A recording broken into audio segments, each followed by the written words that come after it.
CUET UG 2025 అంటే common university entrance test UG 2025. ఈ ఎగ్జామ్‌కు సంబంధించి ఆల్రెడీ మార్చి 1 నుండి రిజిస్ట్రేషన్ స్టార్ట్ అయింది.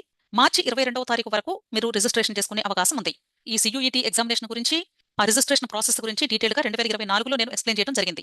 అయితే ఈ సంవత్సరం నేను ఈ CUET ఎంట్రన్స్ ఎగ్జామినేషన్ గురించి ఇప్పటి వరకు వీడియో చేయలేదు. అయితే కొద్దిమంది స్టూడెంట్స్ ఈ CUET ఎంట్రన్స్ ఎగ్జామినేషన్‌కి అప్లై చేసుకుంటాము. దీనివల్ల ఏమైనా బెనిఫిట్ ఉంటుందా అని అడుగుతూ ఉన్నారు. అందుకని నేను ఈ రోజు ఈ వీడియోని మీకు ఇవ్వాలి అనుకుంటున్నాను. ఈ CUET ఎంట్రన్స్ ఎగ్జామినేషన్ ఇంటర్మీడియట్ లేదా 10+2 ఈ స్టూడెంట్స్ కి బైపీసీ వాళ్ళు అలాగే ఎంపీసీ స్టూడెంట్స్ ఇద్దరికి కూడా కలిపి జరిగేటువంటి కామన్ యూనివర్సిటీ ఎంట్రన్స్ టెస్ట్. అంటే అందరికీ కలిపి ఎగ్జామ్స్ జరుగుతాయి.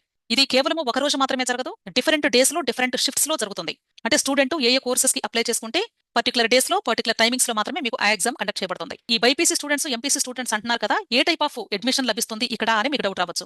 ఎంపీసీ స్టూడెంట్స్ కి యూజువల్ గా బీఈ బీటెక్ కోర్సెస్ లో ఎక్కువ ఇంట్రెస్ట్ చూపిస్తూ ఉంటారు కాబట్టి ఆ కోర్సెస్ లో అడ్మిషన్ లభించే అవకాశం ఉంది. వాటితో పాటు అదర్ డిగ్రీ కోర్సెస్ లో కూడా మీరు అడ్మిషన్ పొందే అవకాశం ఉంది.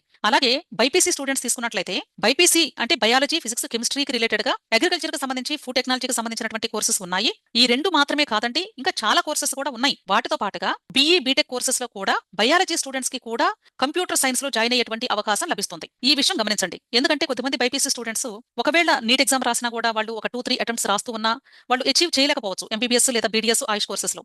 అలాంటి స్టూడెంట్స్ కి ఇప్పుడు CUET ఎంట్రన్స్ ఎగ్జామినేషన్ ద్వారా ఒకవేళ ఫీల్డ్ మార్చుకుని బీఏ బీటెక్ కోర్సెస్ లో జాయిన్ అవ్వాలి, కంప్యూటర్ సైన్స్ లో జాయిన్ అయ్యి మా యొక్క ఫీల్డ్ మార్చుకుంటాము అనుకునేటువంటి స్టూడెంట్స్ కి తప్పకుండా ఇది ఒక మంచి అవకాశంగా భావించవచ్చు. సో ఇప్పుడు అసలు ఈ CUET కి ఎలా రిజిస్టర్ చేసుకోవాలి, రిజిస్టర్ చేసుకునే ముందు దీని గురించి ఇన్ఫర్మేషన్ మాకు ఎలా తెలుస్తుంది, ఏ యూనివర్సిటీస్ లో ఏ కోర్సెస్ లో ఎలాగా అనేది టోటల్ ప్రాసెస్ గురించి మీకు కొంత బ్రీఫింగ్ ఇవ్వాలి అనుకుంటున్నాను. ఇది CUET ఎంట్రన్స్ ఎగ్జామినేషన్ కి సంబంధించినటువంటి అఫీషియల్ వెబ్సైట్. ఇక్కడ ఫస్ట్ మీరు రిజిస్ట్రేషన్ చేసుకునే ముందు